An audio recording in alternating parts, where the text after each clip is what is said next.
Hello everyone, welcome back. This is the first video of my living anatomy series. In this video, I am going to draw the flexor retinaculum. But before going into the drawing part, let's know some information about the flexor retinaculum, because there is a saying, what the mind doesn't know, I cannot see. So if you know some information about the flexor retinaculum, it will be easier to visualize and draw on the living body. Let's learn some information about the flexor retinaculum. What is flexor retinaculum? It is a strong fibrous band and it attached with the carpal bone and convert the anterior concave surface of the carpal bones into a osseofibrous tunnel that is called carpal tunnel. So medially, the flexor retinaculum, it attached with the pisiform bone and hook of the hamate, and laterally it is attached with the tubercle of the scaphoid and crest of the trapezium. So when we will try to draw the flexor retinaculum on the living body, we have to find out these four bony landmark. Just another information, that is this flexor retinaculum form the roof of the carpal tunnel, and which contain the median nerve and the 9 flexor tendons. Now come to the drawing part. To draw the flexor retinaculum, we have to identify the carpal bones first. Some people think carpal bone lies in the middle of the palm, but no, carpal bone actually lies here at the base of the palm, and this part of the palm is formed by the metacarpal bone.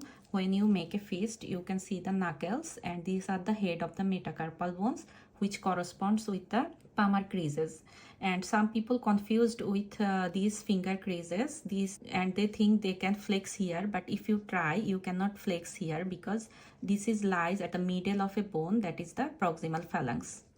Now come to the orientation. Our little finger is lies in the ulnar side or medial side, and our thumb is lies in the radial side or lateral side. Now we all know we have 8 carpal bones. We can easily identify them on the skeleton, but identifying the bones on the skeleton is one thing, but identifying on the living body is a whole different level of understanding. So let's find out our carpal bones. The smallest one is pisiform bone.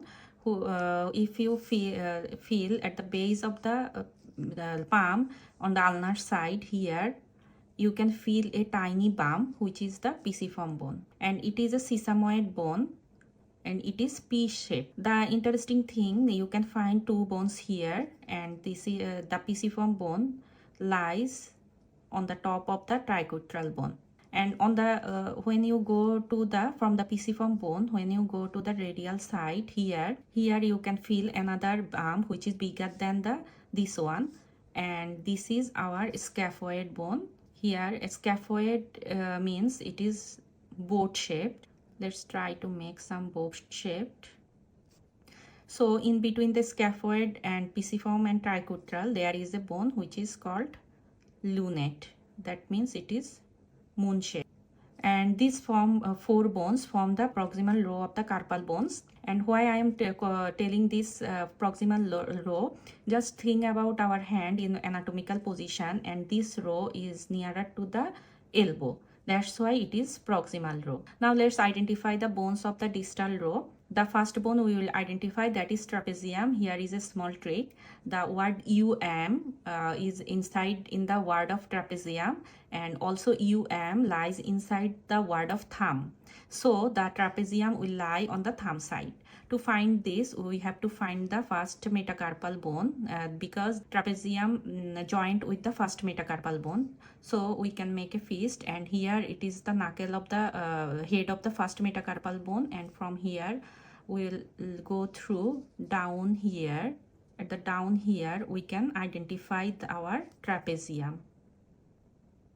So this is our trapezium. So here is our pisiform bone. Now move slightly below, 2 centimeter below. Here I am saying the below because think the hand and the anatomical position.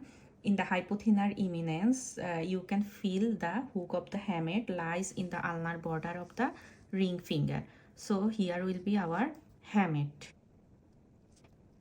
Now we will find our biggest bone, that is capitate. It is lies in the middle of the wrist at the line of the middle finger. So here is our capitate bone. This is the largest, and in between the capitate and the trapezium there is another bone, that is the trapezoid. So here is our all carpal bones. We can remember this with a mnemonics, that is, she likes to play, try to catch her.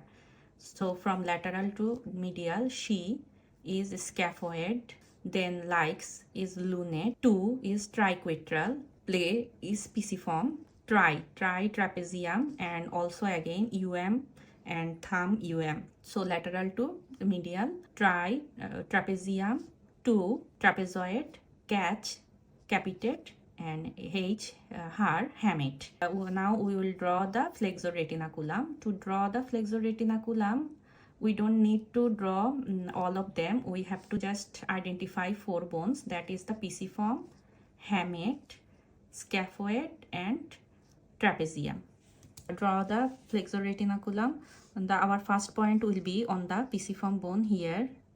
Second point will be on the scaphoid here. Third point on the hook of the hamate here. And fourth point on the trapezium here. Now we will connect the first and second point and the concave upward. And this will correspond to this wrist creases. Now we will connect to the third and fourth point, concave downwards. Here downwards means here.